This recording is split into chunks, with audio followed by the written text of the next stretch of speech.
کہ نبی علیہ الصلوۃ والسلام نے فرمایا ہے سب سے پہلے، اب کیوں مشکل کیوں ہو رہا ہے؟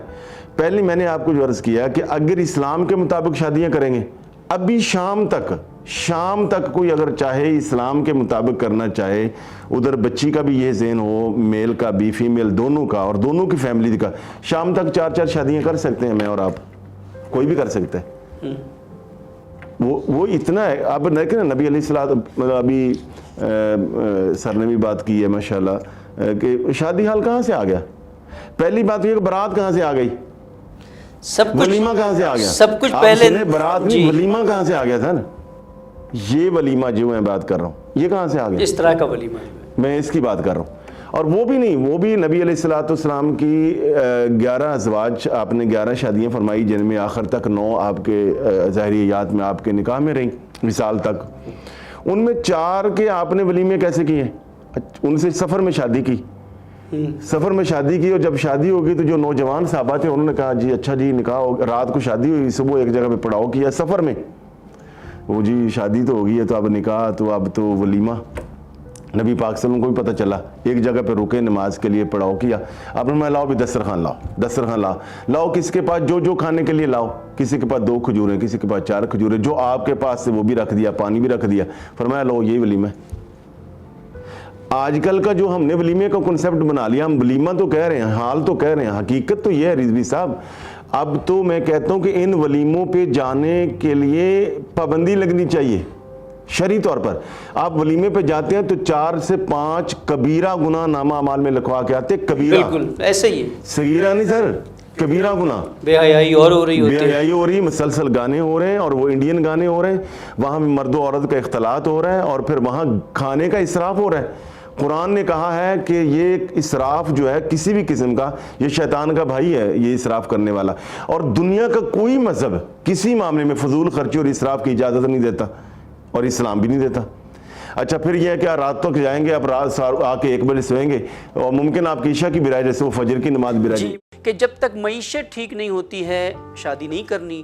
اور دوسرا، جس طرح کی ہماری طرز زندگی ہے، جو لیوش لائف ہم جینا چاہتے ہیں، خاص کر کے شادیوں کے اندر جو لیوشنس ہے ہمارے پاس، اسراف ہے، یہ ایک رکاوٹ بن جاتی ہے کہ جب تک کسی کے پاس 15-20 لاکھ روپے نہ ہو، وہ شادی کے بارے میں سوچ نہیں سکتا کہ وہ کہاں سے لائے گا، ولیمہ کہاں سے کرے گا، ہال کہاں سے بک کرے گا۔ جب جیسا کہ مفتی صاحب نے فرمایا کہ شادی ایک بہت ہی آسان عمل ہے، جس میں ایک نکاح ہے، اور ولیمہ بھی مستحبات میں سے، نکاح واجب ہے، نکاح پڑھ کے بڑی آسانی سے شادی ہو سکتی ہے، اور میاں بیوی اچھی زندگی وہیں سے شروع کر سکتے ہیں اور گناہوں سے محفوظ رہ سکتے ہیں۔ یعنی اس کا مطلب تو یہ ہوا نا کہ یہ سارے ہمارے کلچرل ٹیبوز ہیں جو ہم نے بنائے ہوئے ہیں، جو رکاوٹ ہیں ہماری تہذیب نے جو بن گئی ہے کہ اتنے بہترین شادی ہال اور یہ ساری چیزیں۔ جیسا کہ آپ نے درست فرمایا کہ جب انسان ایک حد کو کراس کرتا ہے تو پھر باقی بہت سی حدیں ٹوٹ جاتی ہیں۔ جب آپ اسراف کر کے بڑے بڑے ہال لیں گے تو پھر اسی طرح سے عورتیں بھی آئیں گی، مرد بھی آئیں گی، پھر وہ ساری نمائش بھی ہوگی، مکسنگ بھی ہوگی، سب کچھ ہوگا یہاں پر۔ لیکن سوال یہ ہے کہ اگر مثال اللہ پہ توکل رکھنا کہ اللہ غنی کر دے گا، یہ تو ایک پریکٹیکل بات ہے، لیکن یہ ہمارے والدین جو ہے جوانوں کی شادی کو ڈیلے کرتے ہیں، نہیں کرتے، یہی سوچ کر کے کہ پیسے نہیں ہیں، پیسے آئیں گے، نوکری ملے گی، یہ کرے گا، یہ کیسے بدلا جائے اس کو میں نے عرض کیا کہ مجموعی طور پر لوگوں کا یہ رویہ، اس کو ہمیں بدلنا ہوگا کہ بے شمار ایسے لوگ ہیں جن کے پاس پیسے ہیں، یعنی پیسے ان کے پاس موجود ہیں، گاڑی ہے، کوٹھی ہے، شادی ہوگی، سکون نہیں ہے، وہ میاں بیوی لڑ رہے ہیں، جھگڑ رہے ہیں، تو کیا ہے ایسی شادی کا فائدہ؟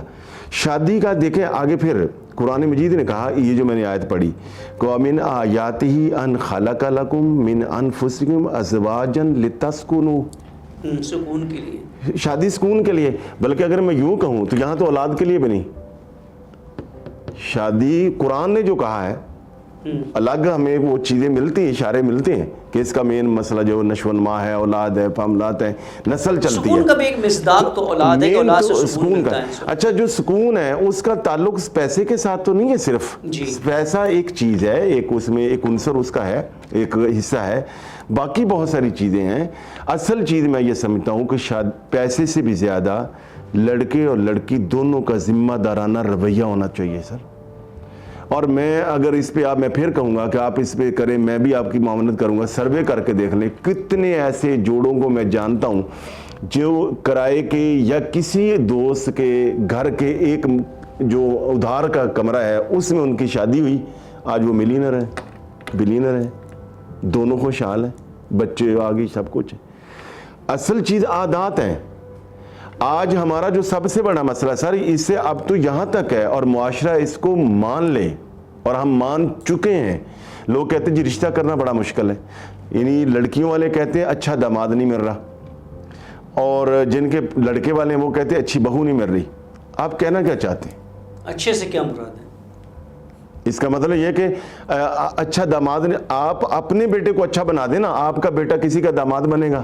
آپ اپنی بیٹی کو اچھا بنا دینا, وہ کسی کی بہو بنے گی. تو میں یہ عرض کرتا ہوں سر, یہ جو پیسہ ہے, یہ جو اس وقت ہم نے بنا لیا, جو ضرورت کا پیسہ ہے میرا خیال ہے وہ ہر آدمی کے پاس ہے. اگر ہم اس پہ جائیں تو نبی علیہ الصلوۃ والسلام نے اپنی پیاری شہزادی کی شادی فرمائی تو کیا تھا, نکاح پہلے ہو چکا تھا. جب رخصتی ہوئی تو حضرت اسماء کو آپ نے عصر کے بعد کہا کہ فاطمہ کو تیار کر دو, رضی اللہ تعالیٰ عنہ. تیار کر دیا. مغرب کے بعد فرمایا جاؤ علی کا گھر چھوڑ دو. 2 صحابہ بھیجے, ایک وہ خاتون گئی, چھوڑے. اب یہاں سے آ جاؤ کہ بارات کہاں ہے. حضرت علی سے زیادہ کون شہزادہ ہے یہاں پہ؟ سیدہ فاطمہ سے بڑی کون شہزادی؟ تو آپ جب بارات میں آدھا پنجاب جو ہے اس کو آپ کارڈ جاری کریں گے, ٹھیک ہے, اور تو پھر آپ پریشان تو ہوں گے. اب یہاں تو اسلام نے تو ہے ہی نہیں. اچھا پھر ہم یہ جو کہتے ہیں جی وہ جہیز کے معاملات ہیں بچیوں والے, اس سے پریشان ہیں. سرکار دو عالم صلی اللہ علیہ وسلم کی 4 صاحبزادی تھی, ایک کے بارے میں ہم نے مشہور کر رکھا جی آپ نے جہیز دیا. جہیز نہیں تھا, وہ ضرورت کا سامان تھا جو حضرت علی رضی اللہ تعالیٰ کے پیسوں سے آیا تھا. بالکل ایسے ہی. حضرت علی رضی اللہ, اچھا یہاں پہ دیکھ لو نا جی, حضرت علی رضی اللہ تعالیٰ عنہ کو جب آرڈر آ گیا سرکار دو عالم کو جی شادی کر دو, نکاح کر دو, رخصتی کر دو, حضرت علی کے پاس گھر نہیں تھا. بیڈ تو دور کی بات, گھر کا سامان تو دور کی بات, گھر ہی نہیں تھا. بالکل. اب جب آرڈر آ گیا نبی علیہ الصلوۃ والسلام نے فرمایا کہ بھئی علی کا نکاح کرنا ہے, فاطمہ کا نکاح کرنا ہے, شادی کرنی, تو ایک صحابی کو پتا تھا کہ ان کا تو گھر ہی نہیں. اس نے کہا یا رسول اللہ ان کا تو گھر ہی نہیں ہے, اگر میں کہیں تو میں ہدیہ کر دوں. ان کے پاس 2 تھے, ایک گھر انہوں نے دے دیا. جب گھر دے دیا, اب گھر تو اس نے دے دیا, اس میں سامان نہیں تھا, گھر ہی نہیں تھا, چونکہ حضور کے پاس رہتے تھے حضرت علی پاک رضی اللہ تعالیٰ. اب جب گھر نیا آیا تھا تو اس لیے ضروری سامان تھا جو حضرت علی رضی اللہ تعالیٰ نے زرہ بیچی تھی, ایک اونٹ بیچا تھا, وہ پیسے حضور کو جمع کروائے تھے, اس سے نبی پاک نے ضرورت کا سامان ان کو لے دیا. ورنہ حضرت عثمان غنی کے نکاح میں بھی حضور کی 2 صاحبزادیاں تھیں, وہاں کبھی جہیز کا نام سنا ہے؟ چونکہ وہ پہلے بلینئر تھے, ان کے گھر میں ضرورت نہیں تھی, لہذا نہیں دیا ہی نہیں. تو اس لیے سر جی یہ اصل میں جب ہم ہندوانہ رسم و رواج کی طرف جائیں گے, یہ ہمارا ایک مسئلہ ہے کہ ہم انڈین یہود و نصارہ والے رسم و رواج پہ جائیں گے تو پھر تو ہم مارے جائیں گے. تو جب ہم رسول اللہ صلی اللہ علیہ وسلم کے طریقے پہ آئیں گے, اسلام کے طریقے پہ آئیں گے, وہاں ایسا کچھ نہیں. اور ہم نے خود ہی کر لیا. میں نے اس پہ اگلے دن تھوڑا لکھا, ایک کالم لکھا, تو فیس بک پہ ایک بہت پڑھے لکھے آدمی جو ہے وہ یعنی انٹلیکچوئل آدمی ہے, میں اب نام لینا مناسب نہیں سمجھتا, انہوں نے مجھے خود کہا کہ آپ جس شادی کی آپ بات کر رہے ہیں کہ اس طرح رشتہ کیا جائے, اس طرح بچی دیکھی جائے, اس طرح بچے کو دیکھا جائے, اس طرح سادگی سے کیا جائے, انہوں نے کہا جی میرا ایک ہی بچہ ہے, اور میں نے بچی کی طرف گیا, ہم نے ان کو صرف اتنا کہا کہ جی بچی پسند ہے, آپ کو بچہ پسند ہے, جی ٹھیک ہے. مگر وہ یہ کہہ بیٹھے لڑکے والا کہ جناب ہم جہیز نہیں لیں گے, ہم سادگی کے ساتھ شادی کریں گے. انہوں نے کہا جی اس وجہ سے شادی لڑکی والوں نے ہمیں جو ہے وہ انکار کر دیا. یعنی یہاں لوگ خود مرنے کے لیے تیار ہیں سر, توہین سمجھتے ہیں نا, توہین سمجھتے ہیں نا. تو بات یہ ہے سر, اصل میں ہم رسمی مسلمان رہ گئے ہیں معذرت کے ساتھ. اس لیے قرآن مجید میں اللہ پاک نے فرمایا یا ایھا الذین آمنوا آمنوا, یہ بڑا اہم ہے, اے ایمان والو ایمان لے آؤ. اس کا مطلب کیا کہ اے رسمی ایمان والو شعوری ایمان لے آؤ. صرف دعوے ہیں ایمان کے, ادخلوا فی السلم کافہ, یعنی ہیں مسلمان مگر کہا پورے داخل ہو جاؤ. ہمارا مسئلہ یہ ہے کہ ہم آدھا تیتر آدھا بٹیر ہیں. ہم صبح کو کے جو معاملات ہیں, ہم بریک فاسٹ جو ہے وہ نصارہ کی طرح کرنا چاہتے ہیں, ہم ڈنر جو ہے وہ یہودیوں کی طرح کرنا چاہتے ہیں, ہم لنچ جو ہے وہ ہماری یعنی مختلف چیزیں, ایک مولانا صاحب نے وہ ہندوؤں کی طرح. ایک مولانا صاحب نے بڑی اچھی بات کی تھی کہ اگر آپ ہندوؤں کی شادی دیکھیں, عیسائیوں کی شادی دیکھیں, مسلمانوں کی شادی دیکھیں, فرق اسی وقت نظر آئے گا جب کوئی مولانا وہاں جاتے ہوئے نکاح پڑھتے, ورنہ باقی سب چیزیں ایک ہی ہیں. ناچ گانا ڈانس رسومات ساری ایک جیسی ہو رہی ہے ہندوؤں میں بھی. اب جب اتنا لوڈ ہم نے بنا دیا ہے شادی کی رسومات کا, تو ہمت ہی نہیں ہوگی کسی کی کہ جلدی شادی کرے وہاں پر. جی میں نا میری شادی بیسکلی ہوئی ہے میرے دوست کی بہن کے ساتھ. دوست نے ایک دوسرے دوست کے ذریعے ہمارا آپس میں پیغام رسانی ہوئی ہے. میں نے کہا جی میرے دوست کی بہن ہے اوکے ہے, اپنے دوست کو جس نے رشتہ کروایا ہے. ہم دونوں نے یہ فیصلہ کیا کہ ہم کوئی بھی رسم و رواج نہیں کریں. میرا دوست بھی میڈیا سے تھا, تو ہم نے یہ فیصلہ کیا کہ ہم نے کوئی بھی رسم و رواج کی طرف جانا نہیں ہے. بارات کے حوالے سے ہمارے جو 4-5 مشترکہ دوست تھے, ہم گئے بارات لے کے. میری فیملی کے 3 لوگ تھے صرف, اور باقی ہمارے مشترکہ 4-5 دوست. ہم بارات لے کے گئے, رخصتی ہوئی ہے, ولیمے کا دن آیا, میں نے اپنے قریبی دوستوں کو بلایا ہے, اور اس کے علاوہ ہم گئے ہیں الخدمت فاؤنڈیشن کا شیخو پورہ میں عرفان ہوم آغوش سینٹر میں. وہاں پہ ہم لوگوں نے ولیمہ کیا ہے, بہترین 350 بچوں کے ساتھ ولیمہ کیا ہے, اور اس کے علاوہ ہمارے 20 سے 25 دوست تھے, اور شاندار قسم کا ولیمہ بھی ہو گیا. ہم دونوں فیملیز نے یہ فیصلہ کیا تھا کہ ہم پڑھے لکھے ہیں, یعنی میری مسز بھی ایجوکیٹڈ ہیں, ورکنگ لیڈی ہیں, اس کے علاوہ میرا دوست بھی چونکہ میڈیا. ہم نے کہا کہ ہم نے ایسی بحیثیت صحافی یا سوشل ورکر ایسی روایت کی بنیاد ڈالنی ہے کہ آگے کم از کم نکاح جو ہے نا وہ آسان ہو. اور اللہ کا شکر ہے کہ ہم اب اس میں کامیاب ہوئے ہیں, اور ہمارے کئی دوستوں نے جو ہے نا اس پہ جو ہے نا سادگی کی طرف گئے ہیں. اس کے علاوہ میں نے شادی سے پہلے تک نہ اپنی بیگم کی تصویر دیکھی ہے, نہ انہوں نے بھی میری کوئی تصویر نہیں دیکھی, نہ ہم نے آپس میں کوئی رابطہ تھا. ہم نے نکاح کے بعد ایک دوسرے کو دیکھا ہے. اور یہ یعنی وہ جو ہوتی ہے نا نکاح سے پہلے ڈیٹ کلچر اور وہ ساری چیزیں, اور ان کو بڑا یعنی اس کو اب میں سمجھتا ہوں کہ گزشتہ 1.5 ماہ ہو گیا اس شادی کو. 1.5 ماہ کے دوران میں سمجھتا ہوں کہ ہمارا وہ والا فیصلہ جو ہے نا درست تھا. اب جہاں تک وہ رسوم و رواج کی بات ہے, جیسے انہوں نے حضرت علی کرم اللہ وجہہ کی مثال پیش کی ہے, تو یہ فاٹا میں ایک بڑی زبردست ایک رسم ہے کہ آپ نے شادی کرنی ہے, رشتہ لینے جانے ہیں آپ نے, تو لڑکے والے لڑکی کے والد کو یا جو بھی وارث ہوتا ہے اس کو ایک مخصوص اماؤنٹ دیتے ہیں. وہ گھر والے جو لڑکی والے ہیں اس مخصوص اماؤنٹ کی چیزیں بناتے ہیں, چیزیں بنا کے دلہن کے ساتھ جہیز میں بیچتے ہیں. اسی طرح بلوچستان میں بھی بعض علاقوں میں بڑی اچھی روایات ہیں, بارات کا کانسیپٹ بہت کم ہے, وہ بھی اسی طرح 4-5 لوگ جاتے ہیں, جا کے لڑکی لے کے آ جاتے ہیں. اصل میں بیسیکلی ہمارا یعنی پنجاب کی بات کی جائے تو پنجاب میں نا کھانا پینا اور یہ رسوم و رواج, اور وہ پنجاب کافی عرصے سے ہم نا ہندو کلچر یا سکھزم کے ساتھ اٹیچ رہے ہیں, تو وہ جو ان کی روایات ہیں ہمارے اندر بہت زیادہ راسخ ہو گئی ہیں, اور ان کو ہم لے کے چل رہے ہیں. اور جتنی بھی پرابلمز آتی ہیں نا وہ اسی وجہ سے آ رہی ہیں. اور اگر صوبوں کے حساب سے بھی دیکھیں تو سب سے زیادہ لیٹ میریجز پنجاب میں ہو رہی ہیں, بلوچستان, KP کے, ایون سندھ میں بھی یعنی 18, 20, 25 کے درمیان شادیاں ہو جاتی ہیں. ایک رکاوٹ ہمیں اور نظر آتی ہے یہاں پر اکثر معاشرے میں, کہ جیسا کہ آپ نے بھی فرمایا امجد صاحب نے بھی, کہ وہ ڈیٹنگ کلچر یہ کیوں بنتا ہے؟ کیونکہ شادی میں جب تاخیر ہوگی, جب اسے حلال چیز نہیں ملے گی تو وہ حرام کی طرف تو جائے گا نا کہیں نہ کہیں جوان. تو وہ چاہے نیٹ پر چلا جائے, کہیں پہ بھی چلا جائے, تو وہ تعلقات بن جاتے ہیں کالجز میں, ڈیٹنگ کرنا, یہ سب کچھ کرنا. ہم تو بہت شاید ریئر کیس ملتا ہوگا جہاں کوئی ایسا بچہ ہے جو پڑھائی بھی کر رہا ہے لیکن اس کی شادی بھی ہو چکی ہے, ساتھ ساتھ وہ پڑھائی کر رہا ہے, بیسک ڈگری لے رہا ہو. بہت بہت کم کیسز ملتے ہیں اس طرح کے. اور پھر جب وہ ایک مشکل جو آتی وہ یہ ہے کہ ماں باپ چاہتے ہیں کہ لڑکی یا لڑکا ان کی چوائس کا ہو, اور لڑکا آلریڈی کیونکہ آپ نے اس کو ایسے ماحول میں بھیج دیا ہے باہر, اس کے اپنے معیارات ہو جاتے ہیں. ممکن ہے ایک دینی معیارات پہ کرنا چاہتا ہو اور ایک جو ہے وہ معاشرتی معیارات پہ کرنا چاہتا ہو, جس کی وجہ سے والدین میں اور اولاد کے درمیان ایک کلیش شروع ہو جاتا ہے. اور پھر وہ کلیش ریزولو جب تک نہیں ہوتا تب تک کہ وہ شادی ڈیلے ہو جاتی ہے. ماں کہتی ہے میں اس جگہ شادی کروں گی نہیں, یہ لوگ مجھے نہیں پسند ہے. بیٹا کہتا ہے میں تو اسی جگہ شادی کروں گا کیونکہ میں تو اس لڑکی کے ساتھ 2 سال سے 3 سال سے کالج میں افیئر کرتا ہوں.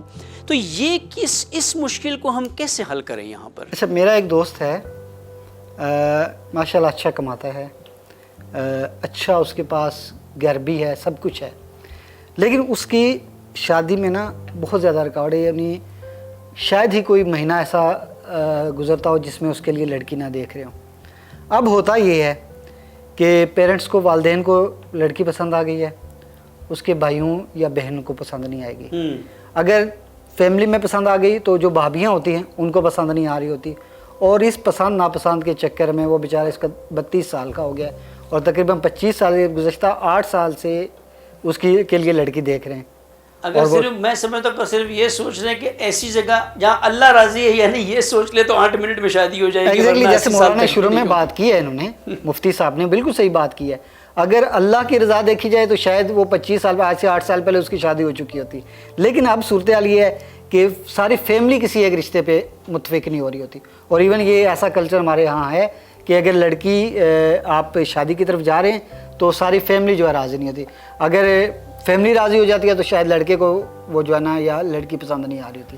اور ایون یہی لڑکیوں کی طرف بھی ہو رہا ہوتا ہے کہ اگر ایک فیملی باقی فیملی کو پسند آ گئی ہے، ایک کسی فیملی ممبر کو پسند نہیں آتی تو لڑکی کی وہ شادی بالکل نہیں صحیح ہوتی. کہا مفتی صاحب. اسی پوائنٹ پر جو امجد صاحب بیان کر رہے ہیں کہ کس حد تک کہ ایک لڑکے کے لیے تو شاید کوئی مداخلت نہیں ہے ماں باپ کی طرف سے، وہ جیسا چاہے، وہ احتراماً اخلاقاً اپنی جگہ ٹھیک ہے، لیکن شرعاً تو لڑکی کے لیے تو ہے کہ باپ ولی ہے، جب تک وہ اجازت نہ دے اس کی شادی نہیں ہو سکتی ہے.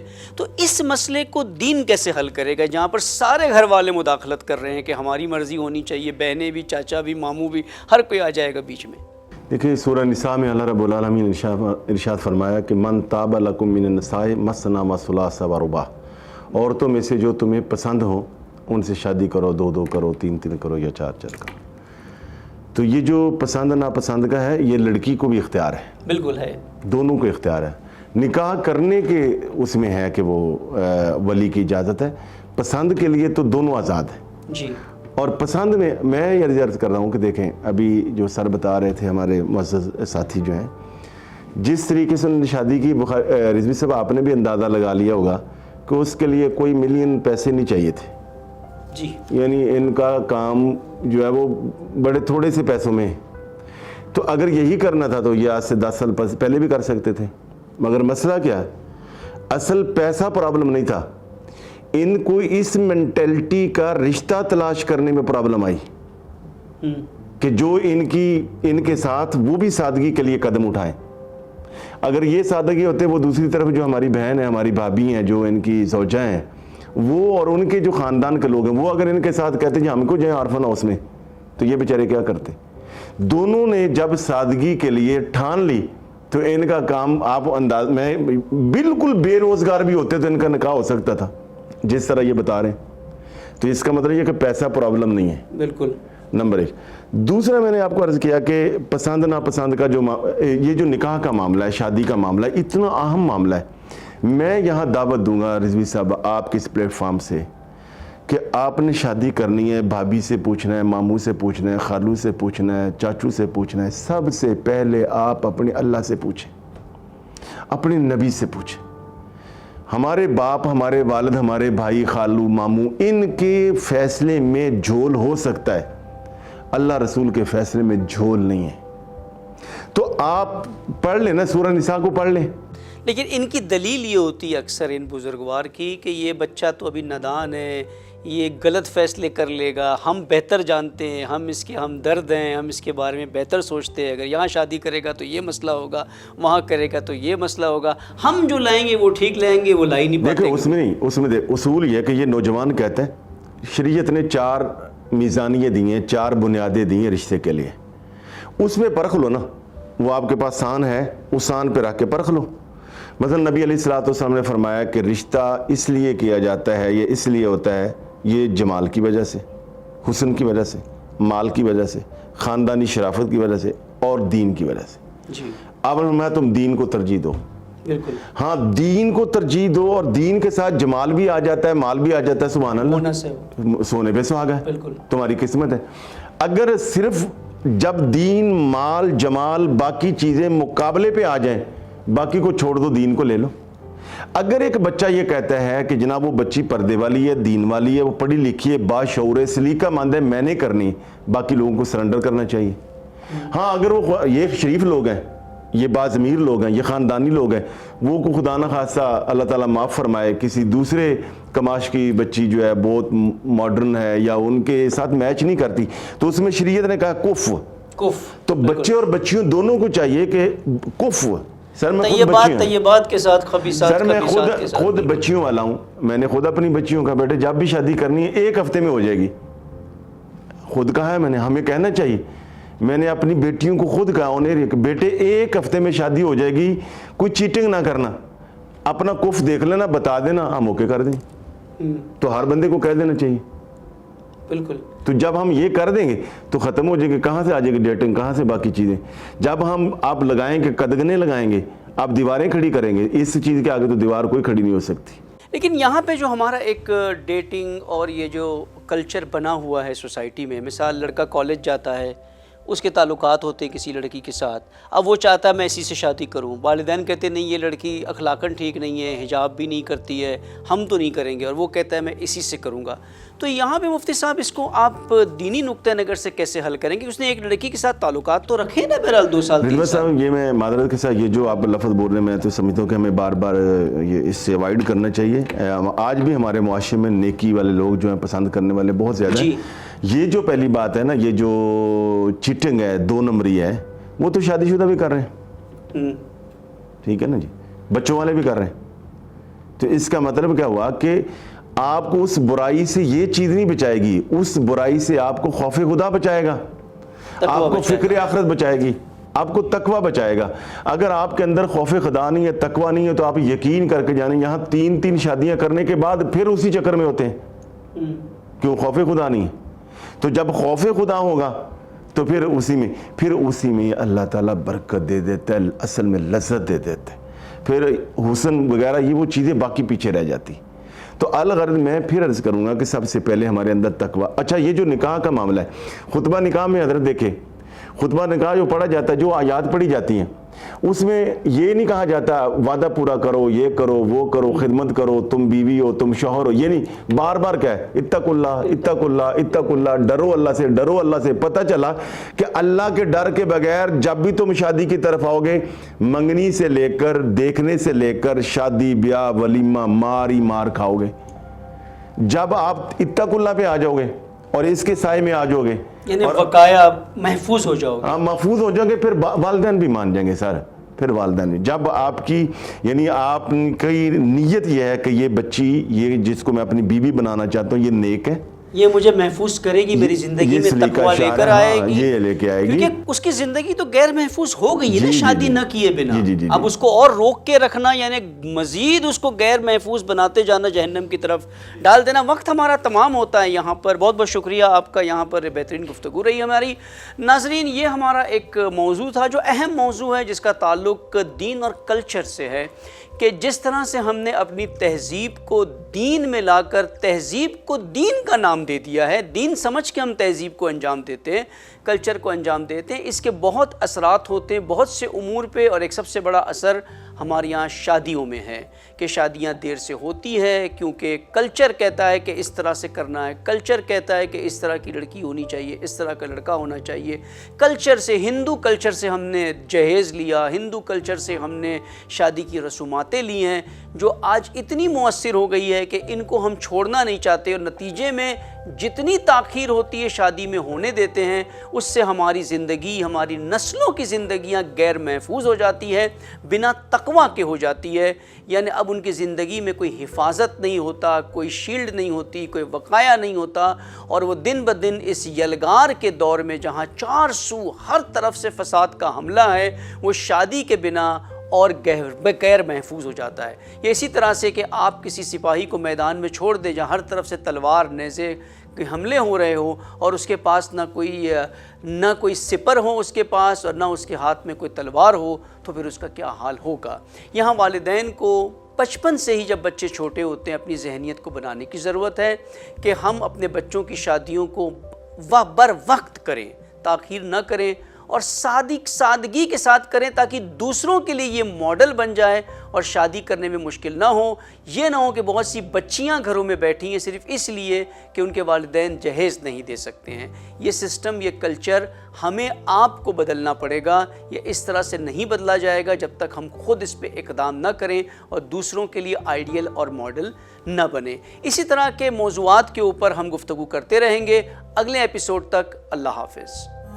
مجھ کو اچھے سے سوارے میرے بچپن کے سہارے, خاک ہوں میں تو آسمان, مامتا ہے میرا باغبان. ضرور